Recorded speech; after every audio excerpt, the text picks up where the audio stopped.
जय हिंद एवरीवन। आज हम लोग शुरू करेंगे मॉडल टेस्ट पेपर 4। इसके पहले हम लोगों ने model test paper 3 successfully complete कर लिया है। मॉडल टेस्ट पेपर 4 को मैंने टेलीग्राम चैनल अपने free SSC English practice batch के नाम से ये एक टेलीग्राम चैनल बना हुआ है, जहाँ पे आपको ये पेपर यानी कि मेरे एक्सप्लेनेशन से पहले वहाँ पे अपलोड कर दिए जाते हैं। रीज़न इसके पीछे ये है कि आप सबसे पहले करते क्या है, टेलीग्राम चैनल पे आप जाकर वहाँ से डाउनलोड करते हैं उस पेपर को, अपने से सॉल्व करते हैं और फिर उसके बाद से जब मैं इसको एक्सप्लेन करता हूं तो आप पेपर को मिलाते हैं कि मेरा कितना क्वेश्चन सही हुआ। अभी मुझे उम्मीद है कि आप लोग जब कर रहे होंगे तो कम से कम 50% से अबव तो आपका सही होते ही होंगे, लेकिन हमारा जो टारगेट है वो कम से कम 22 प्लस या 23 प्लस है, यानी कि 25 क्वेश्चन जो इंग्लिश के आते हैं उसमें 22 प्लस हमारा टारगेट है। और मुझे उम्मीद है कि अगर ये 50 टेस्ट पेपर जो मैं करा रहा हूँ, जिस हिसाब से मैंने पेपर को सेट किया है, जिस तरीके से आपके पेपर में क्वेश्चन पूछे जाते हैं हूबहू मैंने वैसे ही सेट किया है। और इसके स्टैंडर्ड पे भी मैंने काफ़ी मेहनत करी है कि पेपर में स्टैंडर्ड रहे, क्योंकि सीजीएल के जो बच्चे होते हैं वो भी इसमें पार्टिसिपेट करते हैं। और इस बार का जो अभी रिजल्ट आया, देखा होगा कि आपने मेरिट कितनी ज़्यादा गई है, तो आपको बहुत ज़्यादा मेहनत करना पड़ेगा, बहुत ज़्यादा एक्सरसाइज करनी पड़ेगी। तो चलिए शुरू करते हैं हम लोग। क्वेश्चन नंबर 1, ये जो 1 और 2 है ये आपके स्पॉटिंग एरर से क्वेश्चन है। इसमें आपको ढूंढना है कि किस पार्ट में एरर है जिसकी वजह से सेंटेंस गलत हो रहा है। देखिए, सेंटेंस गलत होना दो वजहों से होता है। एक तो होगा कि कंटेक्स्ट जो हम लिख रहे हैं उसके स्ट्रक्चर में कोई गड़बड़ी आ जाए, यानी कि कहीं पे ग्रामर में गलती आ जाए, तब ये आप एक गलती करते हैं।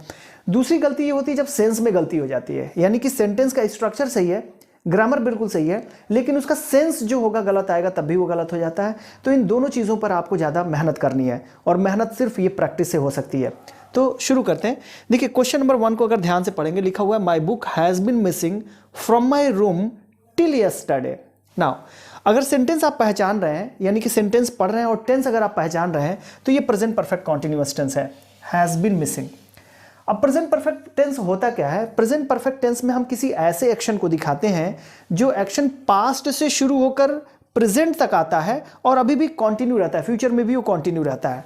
इसको अगर हम ऐसे बनाएं, अगर मान लो ये प्रेजेंट का टाइम है, तो ये पास्ट से कोई एक्शन यहां से शुरू होगा, कंटिन्यू रहेगा, प्रेजेंट तक आया, फिर ये कंटिन्यू रहता है, ये ठीक है ना। ऐसे एक्शन को दिखाने के लिए हम प्रेजेंट परफेक्ट कॉन्टिन्यूअस टेंस का यूज करते हैं। तो इसमें जो मिसिंग है ना बुक, वो एक टाइम पीरियड से मिसिंग है। My book has been missing from my room. अब यहाँ पे टाइम को दिखा रहा है कब से मिसिंग है, वो यस्टरडे, कल से मिसिंग है, यानी कल से मिसिंग है। कल का मान लो ये समय है यस्टरडे, और अभी भी मिसिंग चल रहा है और मिसिंग अभी तक मिला नहीं है, राइट। तो यहाँ पे टिल का यूज करना ये गलत है। टिल जो यूज करते हैं हम अनटिल के सेंस में यूज करते हैं। टिल और अनटिल एक ही सेंस में यूज होते हैं। हमें यहाँ पे पॉइंट ऑफ टाइम और पीरियड ऑफ टाइम दिखाना है। यस्टरडे जो है ये एक पॉइंट ऑफ टाइम है, और पॉइंट ऑफ टाइम को दिखाने के लिए हम सिंस का यूज करते हैं, ठीक है ना। फॉर का जो यूज करते हैं हम पीरियड ऑफ टाइम को दिखाने के लिए यूज करते हैं। तो ये पीरियड ऑफ टाइम तो है नहीं। पीरियड ऑफ टाइम का मतलब कोई काम कब से शुरू हुआ और कब खत्म हुआ, ये कितना समय लगा इस काम को खत्म करने में, ये पूरा टाइम बताने के लिए ये हम फॉर का यूज कर देते हैं। तो ये चीज हमें दिखाना नहीं है, ठीक है ना। हमें यस्टरडे पॉइंट ऑफ टाइम मिल गया, यस्टरडे से मिसिंग है, तो हम यहाँ पे सिंस लगा देंगे। तो अगर टिल की जगह पे जिसने सिंस लगाया होगा उसका आंसर ये सही होगा, ठीक है। आपको बताना नहीं है कि वहां पे क्या लगना चाहिए, ठीक, लेकिन अगर आप जानते भी रहे तो इंप्रूवमेंट ऑफ सेंटेंस भी आपका सही हो जाएगा। खैर, तो वहां पे सी पार्ट में गलत हो गया। इस क्वेश्चन को ध्यान से देखें, लिखा हुआ I finished my work before we reached his place. Now यहां पे आप देखेंगे तो ये दो सेंटेंस है। यहां पे देखिए, पहला सेंटेंस है आई फिनिश्ड माई वर्क, जिसमें वर्ब ये है, और दूसरा सेंटेंस है वी रीच्ड हिज प्लेस, ये दूसरा एक्शन है, ठीक है। और इसमें हमने बिफोर ये टाइम का यूज किया, यहाँ पे एक कंजंक्शन के रूप में हमने यूज कर दिया है कि ये दोनों काम जो हुआ है दोनों पास्ट में हुए हैं, लेकिन एक काम पहले हुआ है और एक काम बाद में हुआ है, ठीक है। आप यहाँ पे देखेंगे लिखा है before we reached his place, मतलब उस प्लेस पर पहुंचने से पहले आई फिनिश्ड माई वर्क, मैंने अपना काम कर लिया था। तो आपको ये पता होगा कि अगर दो एक्शन हो रहे हैं और दो एक्शन दोनों पास्ट में हो रहे हैं एक के बाद एक, तो हम करते क्या है, जो सबसे फर्स्ट एक्शन होता है, यानी फर्स्ट एक्शन और सेकंड एक्शन, ये दोनों पास्ट में ही हुए हैं। और अगर दोनों एक्शन में सबसे पहले ये काम ये खत्म हुआ है, तो इनको हम पास्ट परफेक्ट में हम इनको ट्रांसलेट करते हैं। ध्यान रखिएगा, यही दोनों में अंतर है, पास्ट परफेक्ट और सिंपल पास्ट में, क्योंकि दोनों में एक्शन खत्म ही हो चुका होता है। लेकिन टाइम में अंतर होता है, पास्ट परफेक्ट और ये होता है सिंपल पास्ट में, हम इसको ट्रांसलेट कर देते हैं। ठीक है, तो इसको अगर हम पास्ट परफेक्ट में कर दें तो सेंटेंस सही हो जाए। अगर इसको आप कर दें, I had finished my work before we reached his place with great difficulty because of heavy traffic, तो ये सेंटेंस आपका सही हो जाए। ठीक है, तो ये दोनों सेंटेंस होपफुली आपने सही किया होगा, बहुत आसान से सेंटेंस थे, सही हो गया होगा। चलते हैं नेक्स्ट क्वेश्चन पे। ऑलराइट, तो ये है हमारा क्वेश्चन नंबर 3। ये फिल इन द ब्लैंक से क्वेश्चन है और इसमें आपको 4 ऑप्शन दिए जाते हैं, इनमें से एप्रोप्रिएट वर्ड को यहाँ पे फिल करना होता है। ये क्वेश्चन थोड़े से मतलब ये दोनों क्वेश्चन जो दिए गए हैं काफ़ी अच्छे हैं। इसको देखते हैं। The new ambassador presented his dash to the president at a formal ceremony. देखिए, फिलर्स में ये तुक्का लगाएंगे तो बड़ा मुश्किल हो जाएगा। फिलर्स में आपको सेंटेंस को समझना पड़ेगा। हालांकि यहाँ पे एक वर्ड मिसिंग है, लेकिन इसको मिस करते हुए यानी एक कंटेक्चुअल मीनिंग निकालने की कोशिश करेंगे कि एम्बेसडर क्या प्रेजेंट कर सकता है प्रेसिडेंट को। ठीक है, वो अपना डॉक्यूमेंट प्रेजेंट करेगा, पेपर्स को प्रेजेंट करेगा, क्रेडेंशियल्स या टेस्टिमोनियल्स को प्रेजेंट करेगा, तो इन सारे वर्ड्स के बारे में आना चाहिए। लेकिन हम करते क्या है ना कि ये डॉक्यूमेंट्स की बस हिंदी याद कर लिया, उसका पेपर्स की हिंदी याद कर लिया, तो डॉक्यूमेंट्स और पेपर्स तो एक ही हैं।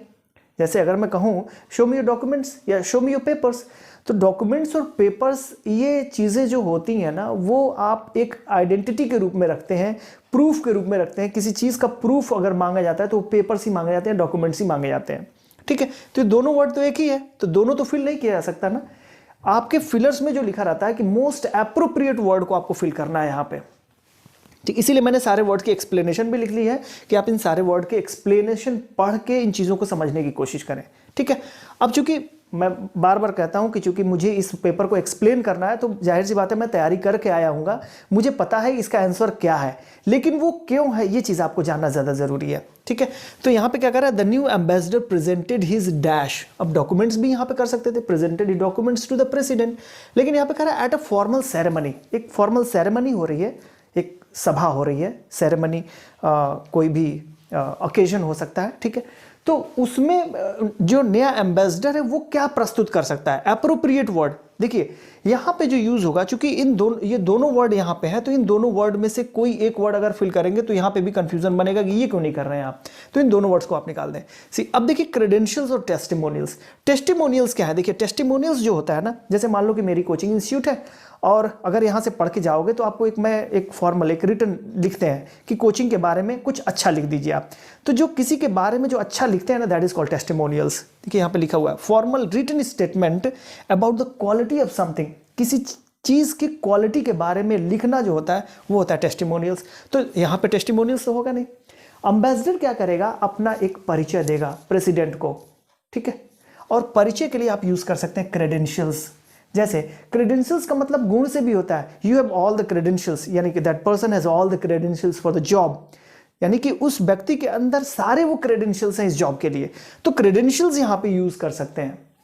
अब क्रेडेंशियल्स को थोड़ा सा एक्सप्लेनेशन यहाँ पे देखिए लिखा हुआ है, द क्वालिटीज, ट्रेनिंग और experience that makes you suitable to do something, यानी कि जो किसी काम को करने के लिए जरूरी होता है वो क्वालिटी आपके अंदर सारी चीजें हैं। ठीक है, तो इस तरीके से यहाँ पे जो क्रेडेंशियल्स जो होगा इसमें एप्रोप्रिएट वर्ड होगा। देखिए पेपर्स, एक पेपर यूज करते हैं, जैसे एक पीस ऑफ पेपर जिस पे आप लिखते हैं सादे कागज पे, उसको पेपर बोलते हैं।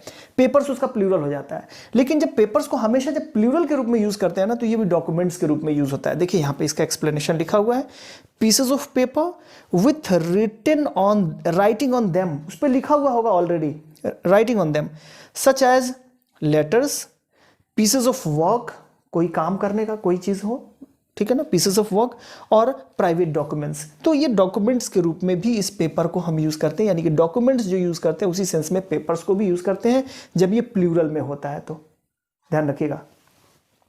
तो आई होप ये चीजें समझ में आ गई होंगी कि यहाँ पे जो वर्ड फिल किया जाएगा वो क्रेडेंशियल्स ही एप्रोप्रिएट वर्ड होगा और दूसरा कोई वर्ड यहाँ पे नहीं होगा।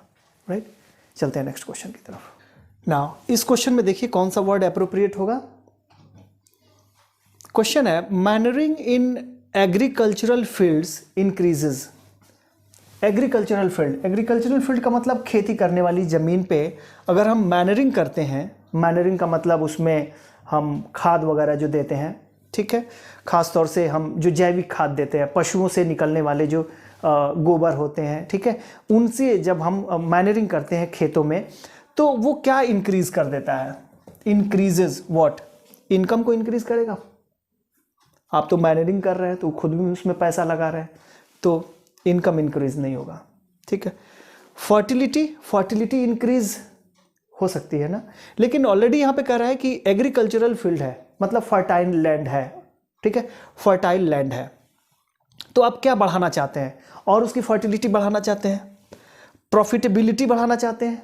देखिए, प्रॉफिट तब होगा जब प्रोडक्शन ज़्यादा होगा, ठीक है, और प्रोडक्शन ज़्यादा बढ़ाने के लिए आप क्या कर रहे हैं? मैनरिंग कर रहे हैं। तो इसका मतलब यहाँ पे प्रोडक्टिविटी बढ़ेगी उसकी, ठीक है ना। देखिए, यहाँ पे चीज़ें मैंने बताया कि आपको एप्रोप्रिएट वर्ड फिल करना है। आप यहाँ पे फर्टिलिटी भी लगा सकते थे, लेकिन यहाँ पे प्रॉफिटेबिलिटी भी तो हो सकती है अगर इस तरह से देखा जाए तो। मैनरिंग इन एग्रीकल्चरल फील्ड्स इंक्रीजेज, लेकिन अगर मैनरिंग करेंगे तो प्रॉफिटेबिलिटी तो होगी नहीं। प्रॉफिट तब होगा जब आपकी प्रोडक्टिविटी ज़्यादा होगी, यानी कि पैदावार ज़्यादा होगी तो प्रॉफिट ज़्यादा होगा। तो ये सेंस नहीं देगा। यहाँ पे फर्टिलिटी आप कर सकते थे और प्रोडक्टिविटी कर सकते थे। तो प्रोडक्टिविटी कब होगी? प्रोडक्टिविटी के लिए ही आप एग्रीकल्चरल फील्ड, ऑलरेडी वो एग्रीकल्चरल फील्ड है, मतलब फर्टाइल लैंड होगा, और उसमें मैनरिंग कर रहे हैं कि उसमें प्रोडक्टिविटी बढ़ जाए। प्रोडक्टिविटी का मतलब क्या है कि अगर आपके पास 1 हेक्टेयर ज़मीन है और उसमें 10 क्विंटल आप गेहूँ पैदा कर रहे हैं, तो मैनरिंग करने से उतने ही फील्ड में आपकी डबल उसकी क्या हो जाए? प्रोडक्शन हो जाए। यानी कि 10 क्विंटल है उसके 15 क्विंटल हो जाए, 20 क्विंटल हो जाए। इसके लिए आप क्या करते हैं? मैनरिंग करते हैं। तो जो सबसे यानी कि सुटेबल जो वर्ड होगा यहाँ पे प्रोडक्टिविटी हो जाएगी, ठीक है। चलते हैं नेक्स्ट क्वेश्चन पे। ऑलराइट, तो अब ये क्वेश्चन है, इसमें हमको सिनोनिम्स बताने हैं। देखिए, सिनोनिम्स में एक चीज़ आप याद रखिएगा, जब भी हम सिनोनिम्स हम बताते हैं, यानी कि इसके सिमिलर वर्ड्स जब इसमें से चुनते हैं, तो ध्यान रखते हैं कि जो वर्ड हमसे पूछा गया है वो कौन सा पार्ट्स ऑफ स्पीच है। इस चीज़ पे ज़्यादा बच्चे ध्यान नहीं देते, वो सिर्फ रिडंडेंट की मीनिंग वो जानते हैं, और उस मीनिंग की वजह से और भी यहाँ पे जो उसका सिमिलर वर्ड होता है उस पर टिक लगा देते हैं, और कोशिश वो ज़्यादा ही यही करते हैं कि इसकी मीनिंग हम हिंदी में याद रख लें, और जिसकी मीनिंग है हिंदी में जो अप्रोप्रिएट होगा लगा देते हैं। और इसकी वजह से वो तो उनके हिसाब से तो सही होता है, लेकिन जब आते हैं पेपर, जब मिलाते हैं, आंसर की जब आ जाती है तो गलत होता है। खैर, इन वर्ड पे मेहनत करिए आप। वर्ड पे मेहनत आप कैसे कर पाएंगे? उस वर्ड के पार्ट्स ऑफ स्पीच को देखिए, उसकी अगर हिंदी मीडियम स्टूडेंट है, ज़रूर है कि हिंदी में आप देखें, लेकिन उसको इंग्लिश एक्सप्लेनेशन भी देखें। तो मुझे उम्मीद है कि हिंदी मीडियम स्टूडेंट्स ने इन सारे वर्ड्स की हिंदी तो ज़रूर देख ली होगी, लेकिन इंग्लिश नहीं देखा होगा, इसीलिए मैंने इंग्लिश एक्सप्लेनेशन लिख दिया है। इंग्लिश एक्सप्लेनेशन को पढ़ के हम इन चीज़ों को समझ लेंगे। देखिए, रिडंडेंट होता क्या है? रिडंडेंट एक एडजेक्टिव है, और ये वर्ड जो यूज़ करते हैं ये किसी पर्सन के लिए यूज़ किया जाता है, ऑफ अ पर्सन, किसी पर्सन के लिए यूज़ किया जाता है।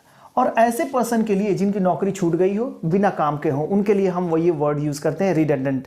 जैसे मान लो कोई एम्प्लॉय है जो किसी फैक्ट्री में काम करता है और उसकी नौकरी छूट गई, अब वो रिडंडेंट हो गया, तो उसको बोलेंगे हम रिडंडेंट एम्प्लॉय, रिडंडेंट एम्प्लॉय, ठीक है। अब ये वर्ड आपका क्लियर हो गया कि रिडंडेंट यहाँ पे एडजेक्टिव की तरह यूज हुआ। अब रिडंडेंट का सिमिलर वर्ड्स यहाँ पे बताना है। रूड होगा, ब्रूटिश होगा, सुपरफ्लुअस होगा या कोस होगा। देखिए, एकदम हूबहू तो वही वर्ड नहीं होंगे, लेकिन सिमिलर वर्ड्स जरूर होंगे। रूड का मतलब होता है असभ्य। असभ्य का मतलब क्या होता है? इम्पोलाइट, जो पोलाइट ना हो, ठीक है। एक होता है पोलाइट नेचर, एक होता है इम्पोलाइट नेचर, ठीक है। बहुत प्यार से जो बात करते हैं पोलाइट होते हैं, जो अजीब तरीके से बात करते हैं, थोड़ा सा उनकी बातों में जो होता है कड़वापन होता है, तो उसको बोलते हैं इम्पोलाइट। तो ये भी एडजेक्टिव है, हालांकि यहाँ पे मैंने लिख दिया है। फिर यहाँ पे जो वर्ड है सुपरफ्लुअस, सुपरफ्लुअस का मतलब होता है मोर देन रिक्वायर्ड, यानी कि आवश्यकता से अधिक, और जो आवश्यकता से अधिक होगी वही तो रिडंडेंट होगा। अगर किसी फैक्ट्री में काम नहीं है, या काम भी है तो 5 लोगों के लिए काम है, तो अगर 7 लोग हैं वहाँ पे एम्प्लॉय हैं, तो 2 लोगों को तो निकालना पड़ेगा ना। तो 2 लोग जो होंगे वो रिडंडेंट एम्प्लॉय होंगे या सुपरफ्लुअस होंगे, मोर देन रिक्वायर्ड। तो यहाँ पे इसका सही सिनोनिम सुपरफ्लुअस हो जाएगा। देखिए, कोर्स क्या होता है? देखिए, सुपरफ्लुअस को भी मैंने एक्सप्लेन किया हुआ है यहाँ पे, अननेसेसरी, मतलब जिसकी जरूरत ना हो। सिनोनिम्स अगर अननेसेसरी भी आ जाएगी तो आप लगा सकते हैं, या मोर देन यू नीडेड और want, more than you need और वांट, जितनी आपकी जरूरत है उससे ज्यादा, ठीक है। कोर्स क्या होता है? कोर्स ये भी एडजेक्टिव है। सरफेस के लिए कोर्स, सरफेस जो खुरदुरा होता है उसके लिए यूज करते हैं। रफ या नॉट सॉफ्ट। तो सही वर्ड जो होगा आपका सिमिलर वर्ड रिडंडेंट का वो होगा सुपरफ्लुअस। ठीक है, चलिए नेक्स्ट क्वेश्चन पे चलते हैं। चलिए इसका सिनोनिम्स आपको बताना है, ग्रैंड वर्ड का सिनोनिम्स बताना है। तो पहले ग्रैंड वर्ड को समझ ले। ग्रैंड वर्ड होता क्या है? ग्रैंड का मतलब होता है ग्रैंड ओपनिंग। ठीक है, इस तरीके का वर्ड यूज करते हैं। ग्रैंड सेमिनार भव्य के रूप में यूज करते हैं, हिंदी में बोलते हैं भव्य। लेकिन इसको समझने की कोशिश करें, ग्रैंड होता क्या है? ग्रैंड का एक्सप्लेनेशन मैंने यहाँ पे लिखा है, इंप्रेसिव एंड लार्ज और इंपॉर्टेंट। यानी कोई चीज़ बहुत ही इंप्रेसिव हो, इंप्रेस करने वाली। ठीक है, उसके लिए ग्रैंड यूज करते हैं। अक्सर आप देखते हैं इन्विटेशन कार्ड पे लिखा होता है ग्रैंड ओपनिंग, यानी कि भव्य शुभारंभ। ठीक है, यानी कि इंप्रेसिव होगा, लार्ज होगा, इंपॉर्टेंट हो सकता है। ठीक, इसमें से ये 4 वर्ड में से आपको सही वर्ड को चुनना है। तो इसका मतलब ये ग्रैंड जो वर्ड है एडजेक्टिव के रूप में यूज हुआ है, और ये सारे वर्ड भी आप देखेंगे ना तो ये सारे वर्ड भी एडजेक्टिव है। Noble, noble man, noble leader use करते हैं आप वर्ड को। तो नोबल का मतलब क्या होता है? नोबल मैन अब मैं कह रहा हूँ, नोबल लीडर कह रहा हूँ, तो इसका मतलब एक उस लीडर के अंदर ऐसी क्वालिटी है जिसकी लोग प्रशंसा करते हैं। ठीक है, वो कौन कौन सी क्वालिटी हो सकती है? वो आपके अंदर की ईमानदारी हो सकती है, वो आपकी हो सकती है केयर फॉर अदर्स, दूसरों का जो केयर करते हैं, ये क्वालिटी हो सकती है जिसकी लोग एडमायर करते हैं। तो अगर ऐसी क्वालिटी है तो ऐसे लोगों के लिए हम यूज करते हैं नोबल मैन। ठीक है, having fine personal qualities that people admire, यानी ऐसी क्वालिटीज जिसकी लोग क्या करते हैं? एडमायर करते हैं। Such as courage, honesty and care for others. आपके अंदर करेज है, साहस है, ईमानदारी है, केयर फॉर अदर्स, दूसरों का जो केयर करने वाली जो गुण होती है, अगर ये सारे गुण हैं तो इसका मतलब आप नोबल मैन हैं। ठीक है, नेक्स्ट वर्ड है एरिस्टोक्रेटिक। एरिस्टोक्रेटिक वर्ड एडजेक्टिव है और एरिस्टोक्रेसी जो वर्ड है ये नाउन है, ध्यान रखिएगा। एरिस्टोक्रेसी नाउन है। एरिस्टोक्रेसी क्या होती है? एरिस्टोक्रेसी एक ऐसी शासन व्यवस्था होती है जिसमें समाज के जो सबसे प्रतिष्ठित लोग होते हैं वो शासन करते हैं। अगर मैं उनसे बिलोंग करता हूं किसी भी तरीके से तो मैं एरिस्टोक्रेटिक कहलाऊंगा। तो इसका कोई कनेक्शन नहीं है मेरे ख्याल से। ठीक है, नेक्स्ट वर्ड है ग्रेट। ग्रेट वर्ड जानते हैं महान, लेकिन ग्रेट का एक और एक्सप्लेनेशन यहां पे देखिए, very large, much bigger than average in size और क्वांटिटी। अगर क्वांटिटी में या साइज में या जो एवरेज होता है उससे अगर बड़ा हो तो उसके लिए हम वर्ड यूज कर सकते हैं ग्रेट। ठीक है, और लास्ट में ये वर्ड है स्प्लेंडेड। स्प्लेंडेड की हिंदी होती है शानदार। शानदार जो होते हैं वो बोलते हैं एक्सीलेंट या वेरी गुड। तो वेरी गुड या एक्सीलेंट जो वर्ड यूज करते हैं ना, एक्सीलेंट वर्ड जो यूज करते हैं वो एक्सट्रीम एडजेक्टिव है, राइट। और ये भी जो वर्ड यूज करते हैं स्प्लेंडेड, ये भी एक्सट्रीम एडजेक्टिव है। यानी इसके साथ आप दूसरे कोई और एडजेक्टिव नहीं लगा सकते। दूसरे और एडजेक्टिव का कहने का मतलब ये कि मोस्ट स्प्लेंडेड, मच स्प्लेंडेड, इस तरीके के वर्ड को यूज नहीं कर सकते एक्सट्रीम एडजेक्टिव के साथ। ठीक है, मोस्ट एक्सीलेंट, इस तरीके के वर्ड यूज नहीं कर सकते। तो ये एक्सीलेंट वर्ड का ये भी सिनोनिम्स है स्प्लेंडेड। तो यहाँ पे ग्रैंड जो वर्ड है इसका ये सिनोनिम्स हो जाएगा स्प्लेंडेड, शानदार, भव्य। इसके लिए ये सिनोनिम सही एप्रोप्रिएट होगा। तो आई होप आपने यहाँ पे टिक किया होगा स्प्लेंडेड यहाँ पे। और थोड़ा सा आप कंफ्यूज हो सकते हैं इसके एक्सप्लेनेशन को लेकर, लेकिन बिल्कुल ये दोनों वर्ड अलग हैं, ध्यान रखिएगा। ठीक है, तो चलते हैं नेक्स्ट क्वेश्चन की तरफ हमने। ऑलराइट, तो इसमें एपीलॉग वर्ड का आपको एंटोनिम्स बताना है। ठीक है, एपीलॉग होता क्या है? एपीलॉग का एंटोनिम्स जो होता है वो होता है प्रोलॉग। ठीक, लेकिन एपीलॉग क्या होता है? एपीलॉग को हिंदी में बोलते हैं उपसंहार। अच्छा, ये उपसंहार होता क्या है? एपीलॉग जो वर्ड हम यूज करते हैं एक कंक्लूजन के रूप में यूज करते हैं, व्हेन यू कंक्लूड समथिंग। और कंक्लूड किसके बारे में? चाहे वो किताब के कंक्लूजन हो, चाहे फिल्म या मूवी का कंक्लूजन हो, आप ये बताते हैं एट द एंड कि उस फिल्म में, मूवी में या बुक में क्या चीज़ें लिखी गई हैं या क्या चीज़ें हैं उसके बारे में जब आप कंक्लूड करते हैं तो आप एपीलॉग लिखते हैं। ठीक है, मैंने इसका एक्सप्लेनेशन यहाँ पे दिया हुआ है, आप इसको पढ़ के चीज़ों को समझ सकते हैं। A speech etcetera at the end of a play, book और film, movie that comments on और act as a conclusion to what has happened. Conclusion के रूप में जो यूज करते हैं कि उस बुक में, उस किताब में एंड में क्या चीज़ें हुई हैं, उसके अंदर क्या क्या चीज़ें हैं, उसके बारे में जब आप बताते हैं, कंक्लूड करते हैं, तो उसके लिए हम एपीलॉग लिखते हैं। ठीक है, प्रोलॉग क्या होता है? प्रो ये पहले होती है, जब किसी बुक के बारे में, फिल्म के बारे में, मूवी के बारे में आप बताते हैं कि इसमें क्या क्या चीज़ें हैं। ठीक है, इस फिल्म की में दिखाई गई सारी चीज़ें काल्पनिक हैं, ठीक है, ये जो चीज़ें बताई जाती हैं वो प्रोलॉग है, ठीक है, प्रस्तावना जिसको हिंदी में आप बोलते हैं, राइट। अच्छा, दो वर्ड यहाँ पे ज़्यादा आपको कंफ्यूज करते हैं, कन्वर्सेशन और डायलॉग। आप हिंदी देखेंगे ना तो दोनों का मतलब बातचीत से होगा, लेकिन कन्वर्सेशन हम कब यूज़ करते हैं, जब दो लोग बात कर रहे होते हैं, ठीक है ना, एक इनफॉर्मल टॉक होता है, जब दो लोग बात कर रहे होते हैं तो उस बातचीत को हम बोलते हैं कन्वर्सेशन। या एक ग्रुप ऑफ पीपल, एक छोटा स्मॉल ग्रुप ऑफ पीपल, जब वो लोग बातें करते हैं तो उनके लिए भी हम कन्वर्सेशन वर्ड यूज़ करते हैं। लेकिन जो डायलॉग जो वर्ड यूज़ करते हैं, डायलॉग वर्ड अक्सर किताबों के लिए आता है, किताबों में दो लोग बातें कर रहे हैं, ठीक है ना, उनके लिए वहाँ पे हम यूज़ करेंगे डायलॉग चल रही है, राम और श्याम में डायलॉग चल रही है। या फिल्मों के अंदर जो होती है, मूवीज़ के अंदर जो होती है, वो उसमें जो बातचीत होती है उसके लिए वर्ड स्पेशली हम यूज़ करते हैं डायलॉग वर्ड की। देखिए यहाँ पे मैंने दिया हुआ है conversation in a book, play और फिल्म, मूवी। ये जो कन्वर्सेशन फिल्म, मूवी या बुक में होती है उसके लिए वर्ड हम यूज़ करते हैं डायलॉग, ठीक है। और जो कन्वर्सेशन यूज़ करते हैं an informal talk involving A small group of people और ओनली टू, सिर्फ दो लोग होंगे तो उसके लिए हम यूज़ करेंगे कन्वर्सेशन, ठीक है। आई होप ये वर्ड समझ में आ रहे होंगे, कन्वर्सेशन और डायलॉग कब यूज़ करेंगे और प्रोलॉग कब यूज़ करेंगे।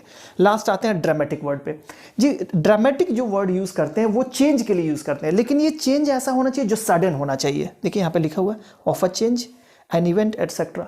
सडन चेंज जो होती है ना, जो आपको सरप्राइज कर दे, ठीक है ना, जैसे dramatic increase in price of something, किसी चीज़ का प्राइस अचानक बढ़ गया, जैसे पेट्रोल के प्राइसेस जो थे, मान लीजिए कि अगर 50 रुपए है और अचानक 100 बढ़ जाए, ठीक है, तो ड्रामेटिक इंक्रीज वर्ड यूज़ करेंगे आप इसके लिए। तो ड्रामेटिक जो वर्ड हम यूज़ करते हैं वो सडन किसी चीज़ में बदलाव जब होता है उसके लिए हम वर्ड यूज़ करते हैं। तो आई होप ये सारी चीज़ें क्लियर हो गई होंगी, ठीक है। चलते हैं नेक्स्ट क्वेश्चन की तरफ। ऑलराइट, तो ये हमारा क्वेश्चन नंबर 8, इसमें आपको एंटोनिम्स बताना है। इस क्वेश्चन में भी आपको एंटोनिम्स बताना है। रिजेक्ट वर्ड का एंटोनिम्स क्या होगा? रिजेक्ट करना, किस चीज़ को आप रिजेक्ट कर देते हैं। रिजेक्ट करने का मतलब आप किसी चीज़ को एक्सेप्ट करने से मना कर देते हैं, उसी को बोलते हैं हम रिजेक्ट। तो इसका मतलब, इसका जो एंटोनिम्स होगा वो होगा एक्सेप्ट। क्यों? किसी चीज़ को रिजेक्ट कर दिया, किसी चीज़ को एक्सेप्ट कर लिया। रिजेक्ट वर्ड को अगर एक्सप्लेन करना चाहें तो ऐसे एक्सप्लेन कर सकते हैं, टू रिफ्यूज़ टू एक्सेप्ट और कंसीडर समथिंग। मतलब किसी को कंसीडर भी नहीं किया, मैंने कोई चीज़ दिया, जैसे असाइनमेंट मैंने करके दिया और कहा कि थोड़ा सा इसको कंसीडर करिएगा, और आपने उसको कंसीडर नहीं किया, आपने हटा के फेंक दिया, तो इसका मतलब आपने क्या कर दिया? रिजेक्ट कर दिया, ठीक है। एग्री का मतलब जानते हैं, अब इतना नहीं जानेंगे तो फिर एसएससी की तैयारी क्यों कर रहे हैं आप। तो एग्री आप जानते हैं, सहमत होने से मतलब है।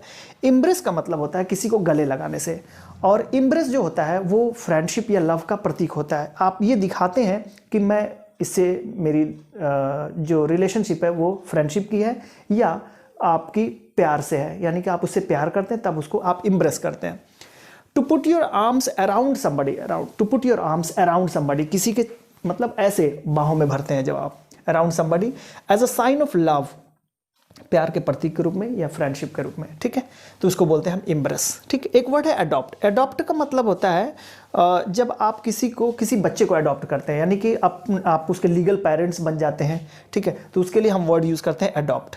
To take somebody else child, किसी दूसरे को बच्चे को जब अपने फैमिली मेम्बर में शामिल कर लेते हैं, अपने फैमिली में, and become it's legal parents, और जब आप उसके लीगल पेरेंट्स बन जाते हैं तो उसके लिए हम वर्ड यूज़ करते हैं अडॉप्ट। आपने इस बच्चे को अडॉप्ट किया हुआ है या मैंने इस बच्चे को अडॉप्ट किया हुआ है, तो आप इस तरीके के वर्ड को यूज़ करते हैं। तो इस तरीके से रिजेक्ट वर्ड का एंटोनिम्स क्या हो गया? एक्सेप्ट, ठीक। चलते हैं नेक्स्ट क्वेश्चन पे। अगला क्वेश्चन है हमारा स्पेलिंग चेक से। इसमें सही स्पेलिंग आपको बतानी है कि कौन सा स्पेलिंग इनमें से सही है। 4 ऑप्शन दिए गए हैं। ये वर्ड है काउंटेनेंस। नाउ काउंटिनेंस नहीं है, काउंटिनेंस है, तो काउंटिनेंस के सही स्पेलिंग जो है TENANCE, ध्यान रखिएगा।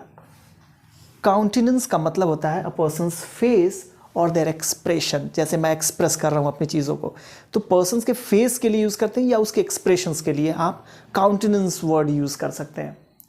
इसमें देखिए रेफ्रिजरेटर, ये बहुत छोटी छोटी चीज़ें आपसे पूछी जाती हैं, यानी कि इंग्लिश को सीखना है तो बहुत छोटी चीज़ों से शुरू करना पड़ेगा, ठीक है। तो रेफ्रिजरेटर, रेफ्रिजरेटर का कौन सा स्पेलिंग सही होगा?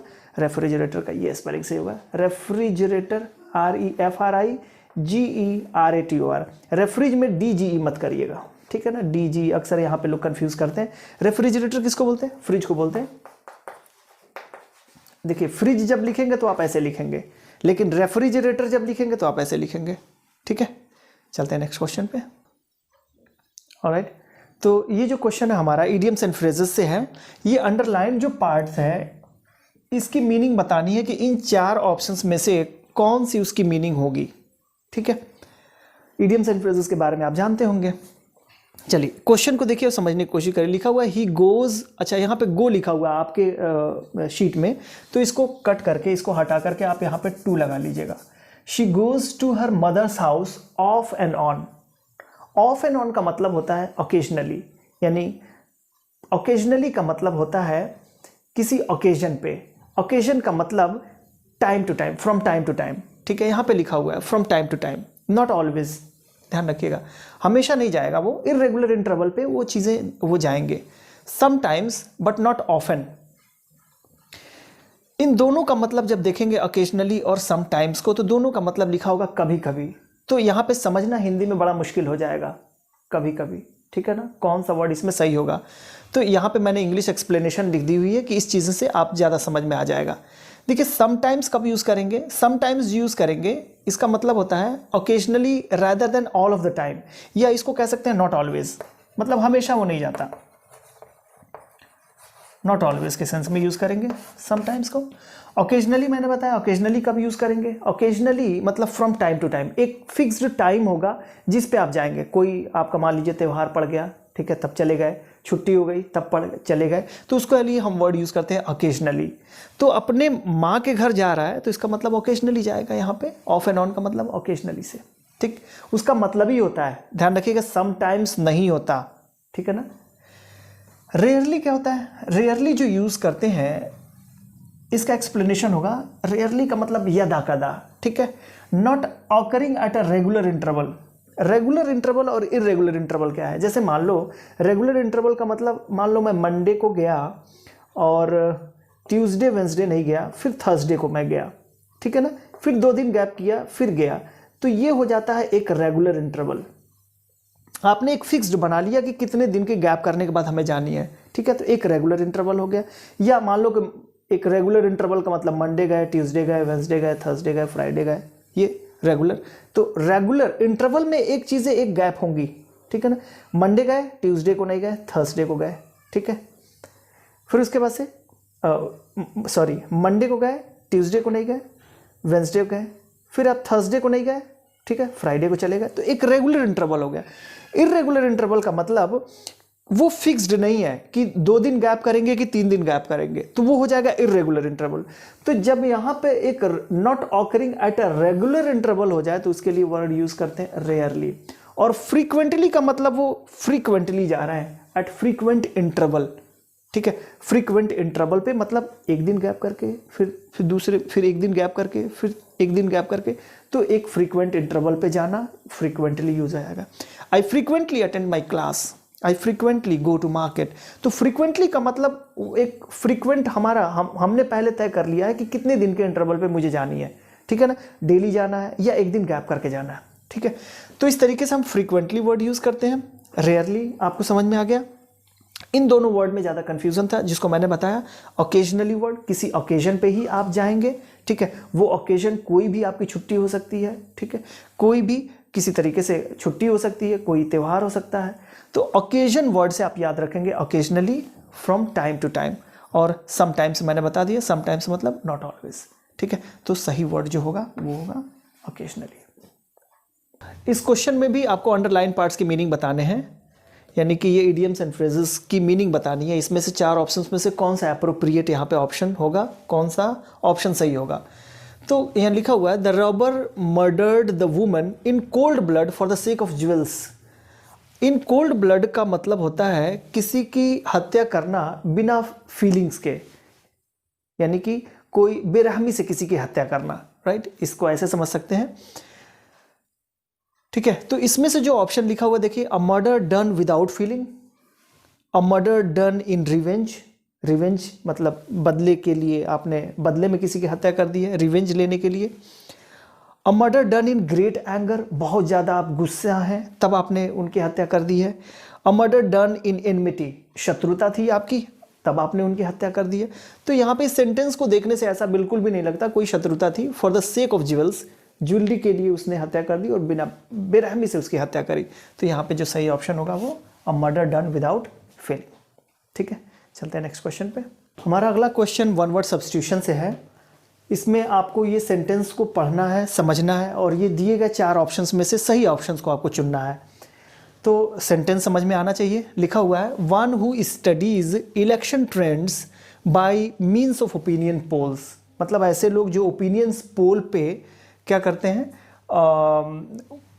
यानी कि कौन जीतेगा कौन हारेगा उस पे ये अपनी स्टडी करते हैं। One who studies election trends, election के ट्रेंड्स को क्या करते हैं, स्टडी करते हैं bye means of opinion polls. Opinion polls पे के बेस पे ये स्टडी करते हैं, चुनाव का विश्लेषण करते हैं।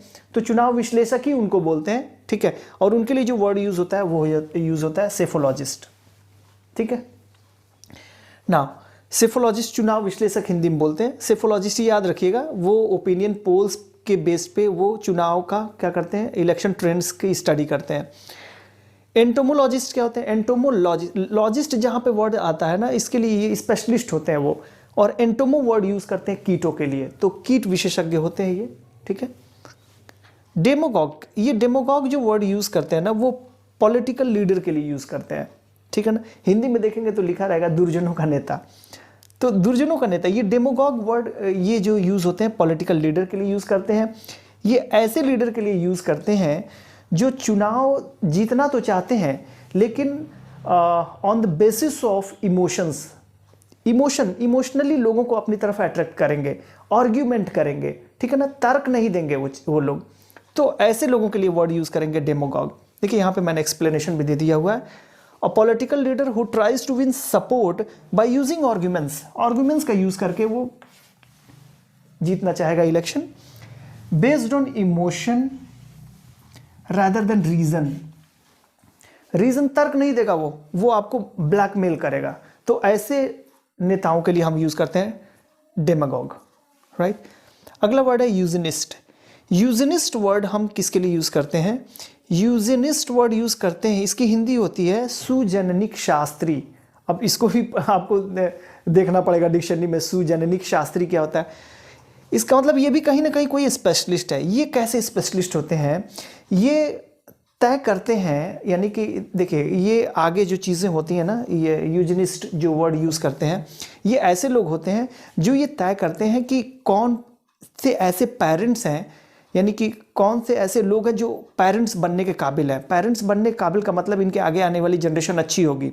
ठीक है ना, तो इसका अध्ययन करते हैं, ये स्पेशलिस्ट होते हैं। Specialist who improve the mental and physical characteristic of the human race by choosing who may become parents. देखिएगा, यानी कि ये इंप्रूव करते हैं किसके, मेंटल और physical condition, characteristic of a human race. Human race के मेंटल और फिजिकल कंडीशन को पर स्टडी करते हैं। ठीक है, उनको इंप्रूव करते हैं। ठीक, bye choosing who may become parents, मतलब ये चूज करके कि कौन लोग हैं जो पेरेंट्स बनेंगे। ठीक है, उनकी आगे आने वाली जनरेशन अच्छी होगी। तो सुजननिक शास्त्री इनको बोलते हैं। तो इसके एक्सप्लेनेशन से आई होप कि ये चीज़ें समझ में आ गई होंगी, यूजेनिस्ट कौन से होते हैं। ठीक है, तो सही आंसर होगा आपका ये। नेक्स्ट है हमारा ये देखेंगे किलिंग ऑफ अ चाइल्ड। बिल्कुल आसान है। चाइल्ड के लिए वर्ड जो हम यूज़ करते हैं वो इन्फेंट यूज़ करते हैं। तो बच्चों की किलिंग जो होती है वो इन्फेंटिसाइड कहलाती है। ठीक है, होमिसाइड क्या कहलाती है, होमिसाइड, होमिसाइड जो होती है वो नर हत्या होती है, मानव हत्या। ठीक है, होमिसाइड। जीनोसाइड क्या होती है, अगर हम एक क्लास के लोगों को, या सोशल हो कल्चरल हो, एक क्लास के लोगों की जब हत्या होती है ना, तो उसके लिए हम वर्ड यूज करते हैं जीनोसाइड, जिसको हिंदी में बोलते हैं जनसंहार। ठीक है ना, जैसे कलिंगा के युद्ध में अशोक ने किया था जीनोसाइड। ठीक है, सुसाइड क्या होती है, जब अपने आप से अपने आप को खत्म कर लेते हैं, मार डालते हैं, तो उसके लिए वर्ड यूज करते हैं सुसाइड। तो एप्रोप्रिएट जो वर्ड होगा ये इन्फेंटिसाइड। ठीक है, चलते हैं नेक्स्ट क्वेश्चन पे। ये इस क्वेश्चन को, यानी कि ये सेंटेंस जो दिया हुआ है एक्टिव वॉइस में दिया हुआ है, आपको इसको पैसिव में चेंज करना है। ठीक है, तो मुझे उम्मीद है कि आप एक्टिव और पैसिव जानते होंगे, कैसे एक्टिव से पैसिव में चेंज करते हैं या पैसिव को एक्टिव में चेंज करते हैं। देखिए, पैसिव वॉइस की जो पहचान होती है बी प्लस वर्ब की थर्ड फॉर्म, जहाँ पे ये आते हैं वो पैसिव वॉइस का सेंटेंस होता है। और बी प्लस वर्ब का थर्ड फॉर्म आप देखेंगे इसमें आया हुआ है, ठीक है ना। बी प्लस वर्ब का थर्ड फॉर्म और किसी में नहीं हुआ, एक इसमें आया हुआ है। तो इसका मतलब आंसर या तो ये होगा या तो ये होगा। अब लेकिन पहचानेंगे कैसे कौन किसका पैसिव वॉइस है। यहाँ पे देखिए ये जो सेंटेंस दिया हुआ है ना, ये जो इसका टेंस है ये पास्ट एंड डेफिनेट टेंस है, डिड डू का सेकेंड फॉर्म है। और जब ये पास्ट टेंस है तो इसको जब हम चेंज करते हैं ना पैसिव वॉइस में, तो हम देखते हैं कहाँ पे वॉज वर्ब के साथ वर्ब की थर्ड फॉर्म आया हुआ है। बी का फॉर्म देखेंगे तो बी का पास्ट फॉर्म होता है वॉज ये वर्ब, और फिर उसके साथ वर्ब का थर्ड फॉर्म। वर्ब का थर्ड फॉर्म ये जो होगा, डू का सेकेंड फॉर्म डिड है और थर्ड फॉर्म क्या होगा, डन होगा, ठीक है। और जो सब्जेक्ट होगा उसके अकॉर्डिंग वॉज या वर लगा देंगे। सिंगुलर सब्जेक्ट है तो वॉज, प्लूरल सब्जेक्ट है तो वर। तो यहाँ पे जो यूज़ किया गया है ये मच डैमेज, सब्जेक्ट आपका यहाँ पे बन गया। Much damage singular subject, was आपने यूज़ किया, much damage was done by the storm, यानी कि ज़्यादा हानि पहुँचाया गया स्टॉर्म के द्वारा। तो ये सेंटेंस क्यों नहीं सही होगा, क्योंकि यहाँ पे जो यूज़ किया हुआ है ना, जो सब्जेक्ट है यहाँ पे वही सब्जेक्ट यहाँ पे भी है। The storm was damage, storm को डैमेज कर दिया गया। तो यहाँ पे ये सही सेंस नहीं दे रहा है। यहाँ पे ये जो ऑब्जेक्ट है इसका सब्जेक्ट बनना चाहिए था, तो इसका मतलब ये सही हमारा पैसिव होगा। तो ये क्वेश्चन है हमारा PQRS से। PQRS जिसको हम पैरा जंबल के नाम से जानते हैं, पैराग्राफ जंबल के नाम से। इसमें ये जंबल सेंटेंसेस होते हैं जिनको एक क्रम में करके आपको एक मीनिंगफुल सेंटेंस बना रही रहती है। एक स्टोरी हो सकती है, पार्ट ऑफ स्टोरी है, जिसको आपको एक अरेंज करके, सिस्टमेटिक अरेंज करके उनको एक सही सेंटेंस बनाना होता है। ध्यान रखिएगा, इसमें एक बार और मैं बता दूं, 1 और 6 को इंटैक्ट रखना है, मतलब कि आपको इसको छेड़ना नहीं है। जो छेड़छाड़ करनी है वो PQRS में करनी है, ठीक है। उसके क्रम में बस चेंज कर सकते हैं, जिसका ऑप्शन यहाँ पे दिया गया है। तो इसमें मैंने आपको बताया था कि जो सही तरीका होता है इसको सॉल्व करने का, वो ऑप्शन से जल्दी ही ये सॉल्व हो जाते हैं, ठीक है।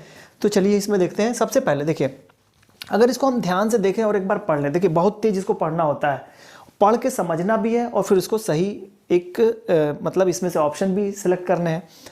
तो अगर यहाँ पे देखें, अगर हम इसमें से कोई ऐसा ऑप्शन मिल जाए जो 6 के साथ मिल जाए तो वो लास्ट में होगा, और उसके बाद से हम देखेंगे कि लास्ट में कौन सा वर्ड आ रहा है। अगर यहाँ पे देखिए लिखा हुआ है both the elephants and the trainer would return home, यानी कि दोनों एलिफेंट और उसके जो ट्रेनर थी वो घर वापस हो गए। तो ये जो बोथ आया होगा वो किसी के लिए, यानी कि ट्रेनर और एलिफेंट दोनों के लिए आया होगा। अगर हम देखें इसमें से कोई ऐसा वर्ड हो जहाँ पे कोई मतलब कि हमें एक ये बस महसूस हो जाए कि इस सेंटेंस के बाद ये आना है, तो हम उसको पकड़ लेंगे। तो आप देखेंगे यहाँ पे जो लिखा हुआ है, ये यहाँ पे the animal knew it was time to return, यहाँ पे एक वर्ड आ रहा है रिटर्न, ठीक है ना। मतलब एनिमल जानता था कि भाई ये समय हो गया वापस जाने का। तो उसके बाद से यहाँ पे देखिए both the elephant and the trainer would return home, यहाँ पर भी एक वर्ड आ गया रिटर्न, ठीक है। तो इसका मतलब ये लास्ट में होगा, आर के साथ हम 6 को मिला देंगे। तो आर देखेंगे इनमें से कौन सा ऐसा ऑप्शन है जिसमें आर लास्ट में आया हुआ है, तो आर सिर्फ यही एक ऑप्शन है जिसमें आर लास्ट में आया हुआ है, ठीक है। लेकिन ध्यान रखिएगा सिर्फ यही एक तरीका नहीं है। अगर आपको फिर अपने आप को सेटिस्फाई, समय है आपके पास, सेटिस्फाई करना है कि भाई मैं जो आंसर दिया हूँ वो सही है कि नहीं, तो एक बार सही से पढ़ के उसको समझ लेते हैं। लिखा है वंस वीक दीसा लेड मोती गज, उसका नाम था एलिफेंट का, the elephant down to the river, मतलब रिवर के डाउन टू द रिवर, मतलब कि हो सकता है कि नदी के किनारे ले गई हो। फिर उसके बाद से उसने क्या किया, लिखा है कि after inspection the two would stand up, inspection किया फिर दोनों उठ खड़े हुए। फिर कह रहा है then Disha looked at his feet and examined his whole body for sores. Disha looked at his feet, Disha जो उसकी ट्रेनर थी उसके पैरों को देखा, एग्जामिन किया, और फिर उसके बाद से उसके होल बॉडी को देखा, कहीं कोई सोर्स तो नहीं पड़ गया, कोई छाले वगैरह तो नहीं पड़ गए। देखिए देन यहाँ पे लिखा हुआ है। फिर कह रहे the animal knew it was time to return. फिर उसके बाद से कह रहे the elephant lay down on his side while Disa rubbed him with a coir scrubber. अब देखो एलिफेंट जब बैठा होगा तब तो वो उसने चेक किया होगा, उसको एग्जामिन किया होगा, उसके पूरे बॉडी को, उसको सोर्स को देखा होगा कि कहीं छाले वगैरह तो नहीं पड़ गए। इसका मतलब यहाँ पे एस के बाद से ही क्यू आएगा, ध्यान रखिएगा। The elephant lay down on his side, एक किनारे में वो बैठ गया। While Disa rubbed him with a coir, इसका कॉयर जो होता है ना वो नारियल के जो होता है ना बचा खुचा जो होता है उसको उसी से बनाते हैं क्वायर, उसी से रब करने लगी वो। Elephant lay down on his side while Disha rubbed him with a coir scrubber, उसी को स्क्रबर बना लिया, उससे रगड़ने लगी। और फिर उसके बाद से देन देखिए यहाँ पे उसके बाद से देन आएगा, एस के बाद से क्यू आएगा। Then Disha looked at his feet, उसको पैरों को देखा, and examine his whole body for sores. जब एग्जामिन कर लिया फिर उसके बाद से इंस्पेक्शन के बाद से वो खड़े हो गए। आफ्टर इंस्पेक्शन यानी कि अब इसके बाद से क्यू के बाद से पी आएगा। After inspection the two would stand up, दोनों खड़े हो गए। और फिर उसके बाद से क्या हो गया, अब बचा क्या, एस के बाद से क्यू, क्यू के बाद से पी, एस के बाद से क्यू, क्यू के बाद से पी, उसके बाद से लास्ट में आर होगा। The animal knew it was time to return, जानता था कि अब ये रिटर्न होने का समय आ गया। और फिर उसके बाद से दोनों वापस घर को रिटर्न हो गए। तो ये जो था ना ये सही सेंस में आ गया, आपका सिस्टमेटिक वे में आ गया, ये सेंटेंस आपका बिल्कुल सही है। लेकिन ध्यान रखिएगा इसकी जितनी ज़्यादा प्रैक्टिस करेंगे उतना ही जल्दी से आप इस पैराग्राफ जंबलिंग को सॉल्व कर सकते हैं। ठीक है, चलते हैं नेक्स्ट क्वेश्चन पे। इस क्वेश्चन को देखते हैं। यहाँ पे देखिए सेम जैसे क्वेश्चन नंबर 16 को सॉल्व किया, 17 को भी सॉल्व करिए। अन्ना हैड लॉन्ग्ड टू सी हर सन, अन्ना को बहुत समय हो गया था अपने बच्चे को देखे हुए। ठीक है, फिर इसमें इनमें से ऑप्शंस को सिलेक्ट करना है। He will arrive at the station at 10 o'clock, she said to her self, उसने अपने आप से कहा कि वो स्टेशन पर 10 बजे आएगा। She prepared her self for it, अपने आप को उसके लिए प्रिपेयर कर लिया, तैयार कर लिया। She looked at the clock, उसने अपने घड़ी को देखा। There were only 5 minutes left, सिर्फ 5 मिनट बचे हुए थे। She rushed out of her house, घर से बाहर निकली। रश आउट जो यूज़ करते हैं ना, तेजी के साथ निकलने के लिए यूज़ करते हैं। She rushed out of her house and hailed a taxi, hailed का मतलब सिग्नल देने से, in order to stop a taxi.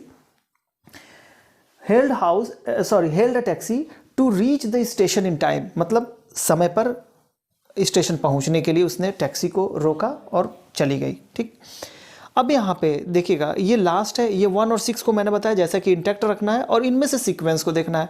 अगर इसमें सीक्वेंस को आप देखें तो आर और एस में से बताएं कौन सा पहले होगा कौन सा बाद में होगा। पहले she looked at the clock या there were only 5 minutes left, पहले वो घड़ी देखी होगी तब तो देखा होगा ना 5 मिनट अभी बचे हुए हैं, तो इसका मतलब आर के बाद से एस आएगा और आर के बाद से एस सिर्फ इसी ऑप्शन में है, इसका मतलब यही ऑप्शन होगा। बाद में आपको देखने की ज़रूरत नहीं है, देखते रहिएगा फिर उसको समझते रहिएगा, यही आंसर आपका होगा।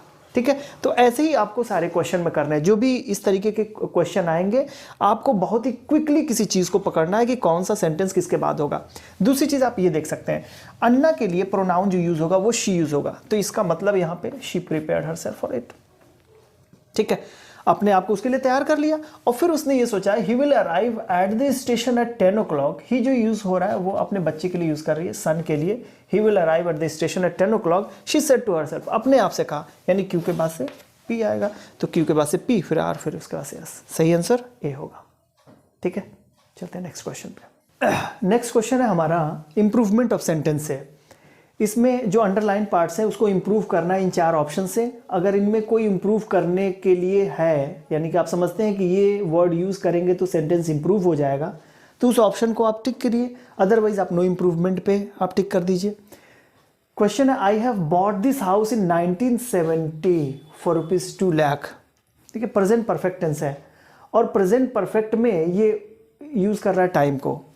प्रेजेंट परफेक्ट होता क्या है, प्रेजेंट परफेक्ट का मतलब ये कि आपने किसी काम को अभी परफेक्ट कर लिया है, ख़त्म कर लिया है। अच्छा, कोई भी काम जब आप ख़त्म कर चुके होते हैं तब आप कहते हैं कि मैंने इस काम को ख़त्म कर लिया है। तो इसका मतलब प्रेजेंट परफेक्ट में जो भी सेंटेंसेस आप ट्रांसलेट करते हैं वो रिसेंट पास्ट का होता है, यानी वो काम हो चुका है तब उसको आप कहते हैं कि मैंने इस काम को ख़त्म कर लिया है। ठीक है, रिसेंट पास्ट का जो होगा, रिसेंट पास्ट वो प्रेजेंट परफेक्ट का होता है, और जो सिंपल पास्ट का होता है ना वो कंप्लीट पास्ट का होता है। ध्यान रखिएगा, कंप्लीट पास्ट का जो एक्शन होता है, कंप्लीट पास्ट, वो चाहे कितना भी पुराना क्यों ना हो, हज़ारों लाखों वर्ष पुराना क्यों ना हो, कंप्लीट पास्ट का है, सिंगल एक्शन है, सिंपल पास्ट में उसको ट्रांसलेट करते हैं पास्ट इंडेफिनिट टेंस में। और अगर 2 एक्शन पास्ट में एक के बाद एक होते हैं तो पास्ट का जो पास्ट होता है वो कहलाता है पास्ट परफेक्ट। इन चीज़ को हमेशा ध्यान रखिएगा, वो पास्ट परफेक्ट में उसको हम ट्रांसलेट करते हैं।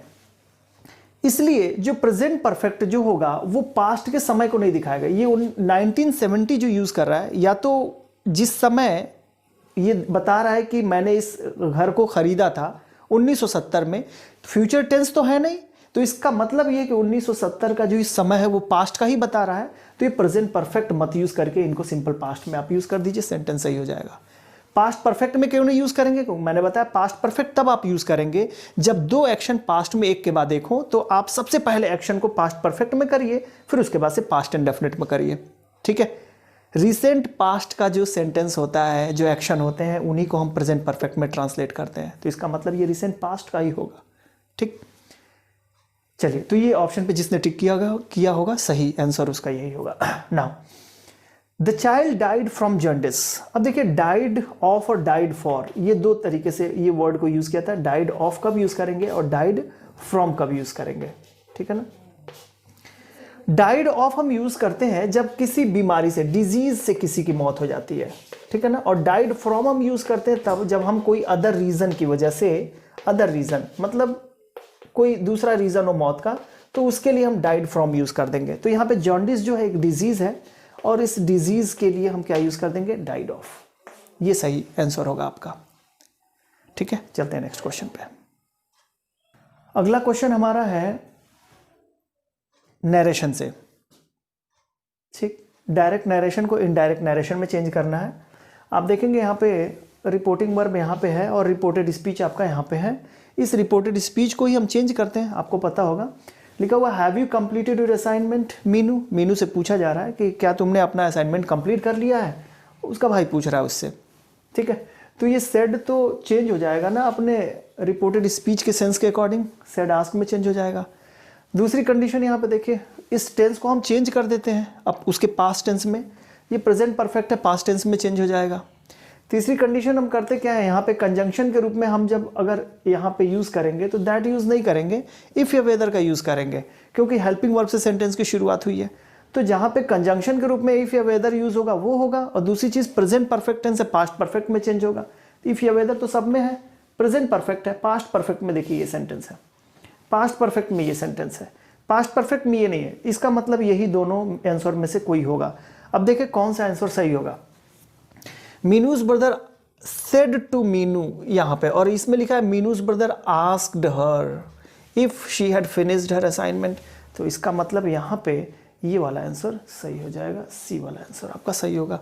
ठीक है, तो चूंकि बहुत ही क्विक करना होता है तो आपको बस देखिए रिपोर्ट, यहाँ पे रिपोर्टेड स्पीच कौन सा टेंस है, किस में बदलेगा। ठीक है, और उस टेंस को आपको पता होना चाहिए कि प्रेजेंट परफेक्ट जब बदलेगा तो पास्ट परफेक्ट में बदलेगा, और पास्ट परफेक्ट में जब बदलेगा तो हैड के साथ वर्ब की थर्ड फॉर्म आनी चाहिए। आप कनेक्टर देख लीजिए, कनेक्टर कौन सा यूज होगा, कंजंक्शन कौन सा यूज होगा, इफ यूज होगा, वेदर यूज होगा, WH वर्ड यूज होगा, दैट यूज होगा, कौन सा यूज होगा, इन चीज़ों को आप ध्यान में रखिए। तो अगर इन चीज़ों पर ध्यान में रखते हैं तो बहुत ही आसानी से ये नरेशन चेंज हो जाते हैं। होप कि आपको ये सारे सोल्यूशन आपको बहुत अच्छे लगे होंगे, आप इंजॉय कर रहे होंगे अपनी लर्निंग को, और जैसे जैसे हम लोग अपने मॉडल टेस्ट पेपर की ओर आगे बढ़ रहे हैं वैसे वैसे आपके कॉन्फिडेंस भी आपके अंदर एक बिल्डअप हो रहा होगा कि नहीं बिल्कुल मैं क्वेश्चन कर सकता हूँ। इंग्लिश डरने वाला सब्जेक्ट नहीं है, ये इंग्लिश ये आपके मेरिट को बढ़ाने वाला सब्जेक्ट है, क्योंकि बहुत ही क्विकली आप 25 क्वेश्चन को सॉल्व कर ले जाते हैं। अगेन मैं यहाँ पे क्लोज टेस्ट रोक रहा हूँ, इसलिए रोक रहा हूँ कि आप इसको सॉल्व करेंगे, एक कोशिश करेंगे, वर्ड पे आप मेहनत करेंगे, वर्ड को समझने की कोशिश करेंगे। जैसे हम लोगों ने यहाँ पे सिनोनिम्स, एंटोनिम्स और भी सारे वर्ड्स को, एक एक वर्ड को समझा, उस तरीके से आप भी उस क्लोज टेस्ट पे आप मेहनत करेंगे और मुझे बताएंगे अपने कमेंट बॉक्स में कि आपने क्लोज टेस्ट को कर लिया है कि नहीं कर लिया। अगर किसी को भी दिक्कत हो बिल्कुल कमेंट बॉक्स में लिखिए कि मुझे समझ में नहीं आएगा, मैं बिल्कुल उसको अगले वीडियो में उस क्लोज टेस्ट को समझाने की कोशिश करूँगा।